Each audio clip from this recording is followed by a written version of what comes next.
Indian cricket team പരിശീലകൻ ഗൗതം ഗംഭീറിന് വധഭീഷണി. ISIS Kashmir എന്ന സംഘടനയുടെ പേരിലാണ് ഭീഷണി. ഗൗതം ഗംഭീർ പോലീസിൽ പരാതി നൽകി. ഗൗതം അനന്തനാരായണൻ ചേരുന്നു വിവരങ്ങളുമായി.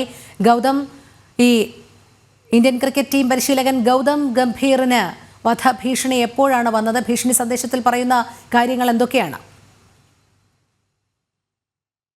ഇന്ന് പുലർച്ചെയാണ് ഇന്ത്യയുടെ ക്രിക്കറ്റ് കോച്ചായ ഗൗതം ഗംഭീറിന് നേരെ വധഭീഷണി ഉയർന്നിരിക്കുന്നത്. ഇദ്ദേഹം കഴിഞ്ഞ ദിവസം നവമാധ്യമങ്ങളിലൂടെ ഈ പഹൽഗാമിൽ നടന്ന ഭീകരാക്രമണത്തെ ശക്തമായ ഭാഷയിൽ വിമർശിക്കുകയും ഭാരതം ശക്തമായ തിരിച്ചടി ഈ തീവ്രവാദികൾക്ക് നൽകുകയും ചെയ്യുമെന്നൊരു പ്രതികരണം നടത്തിയിരുന്നു. മാത്രമല്ല, ഗൗതം ഗംഭീർ മുൻപ് BJP MP ആണ്. അദ്ദേഹം ദേശീയ വിഷയങ്ങളിലൊക്കെ വളരെ വൈകാരിക പ്രകടനം നടത്തുകയും ചെയ്യുന്ന ഒരാളാണ്. അതിനാൽ തന്നെ ഗൗതം ഗംഭീർ നേരത്തെ തന്നെ ഇസ്ലാമിക ഭീകരർക്ക് വലിയ താല്പര്യമില്ലാത്ത വ്യക്തിയാണ്. ഇപ്പോൾ അദ്ദേഹത്തെയും അദ്ദേഹത്തിന്റെ കുടുംബത്തെയും വധിക്കും എന്നാണ് ഭീഷണി സന്ദേശം എത്തിയിരിക്കുന്നത്. ഗൗതം ഗംഭീർ നിലവിൽ ഡൽഹി പോലീസിൽ പരാതി നൽകിയിട്ടുണ്ട്. തനിക്കും കുടുംബത്തിനും ഇത്തരം ഒരു ഭീഷണി വന്നിട്ടുണ്ട്, അതിനാൽ സുരക്ഷ ഒരുക്കണം എന്നാണ് ഗൗതം ഗംഭീർ ഈ ഡൽഹി പോലീസിന് ഇപ്പോൾ നൽകിയിട്ടുള്ള പരാതിയിൽ വ്യക്തമാക്കുന്നത്. രോഹിണി. ശരി, ഗൗതം അനന്തനാരായണനാണ് വിവരങ്ങൾ നൽകിയത്.